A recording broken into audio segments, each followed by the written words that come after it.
Bonjour, je suis Nadine. J'aimerais vous partager ma dernière expérience de développement personnel.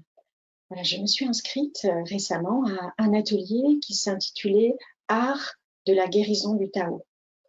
J'étais attirée par cet atelier parce qu'il semblait réunir à la fois des méthodes d'auto-guérison, des concepts de médecine traditionnelle chinoise qui m'intéressent depuis fort longtemps, mais aussi des notions d'art-thérapie par la calligraphie du Tao. Et j'ai été plus que ravie de ce que j'ai découvert.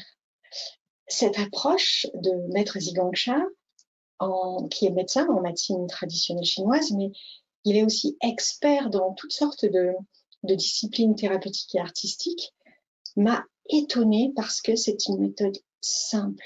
Elle propose une compréhension de l'être dans sa globalité, sur le plan physique, sur le plan émotionnel, sur le plan mental, mais aussi sur le sens de la vie et la façon d'être en accord avec soi, la façon d'être le plus en harmonie avec ses propres valeurs humaines.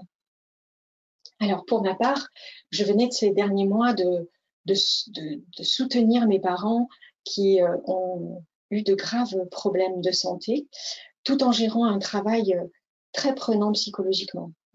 Après cette période mouvementée, j'ai fait le constat que j'étais épuisée moralement, physiquement, et je ressentais une grande fatigue physique. Et j'ai commencé à développer quelques symptômes physiques comme des douleurs musculaires dans le corps qui n'avaient pas de raison d'être, et des insomnies, des palpitations. Voilà. Et je me connais bien, donc je sais que tout est lié et tout fonctionne en fait en cascade. Donc je me suis dit, il faut aussi là que je m'offre un moment pour pouvoir me retrouver. Donc ce week-end m'a complètement boostée, reboostée. J'ai beaucoup appris. J'ai pris conscience d'un certain nombre de choses sur mes comportements, sur les éléments de ma vie. Et puis nous avons fait cette méditation avec Laure qui nous a accompagnés en fait lors de cet atelier. Et nous avons fait une méditation avec les sons et la calligraphie du Tao sur l'élément métal qui correspond en médecine traditionnelle chinoise à l'émotion du courage. Alors ça tombait très très bien pour moi.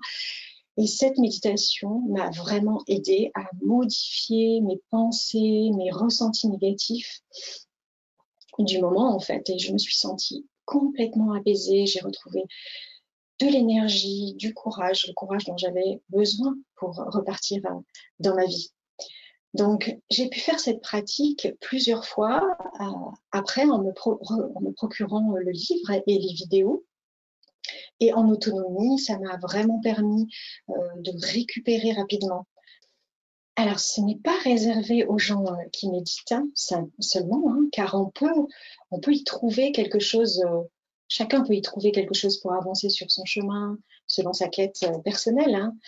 Donc, cet atelier a lieu tous les mois, une fois par mois, pardon, sur des thématiques différentes, comme j'ai pu lire sur le programme Transformer ses colères, transformer ses peurs, ou encore l'autre thème qui était intéressant, c'était accroître la confiance en soi. Bon, vaste programme qui nous donne à tous l'opportunité de travailler sur nous-mêmes. Donc, ben, nous n'avons plus qu'à essayer.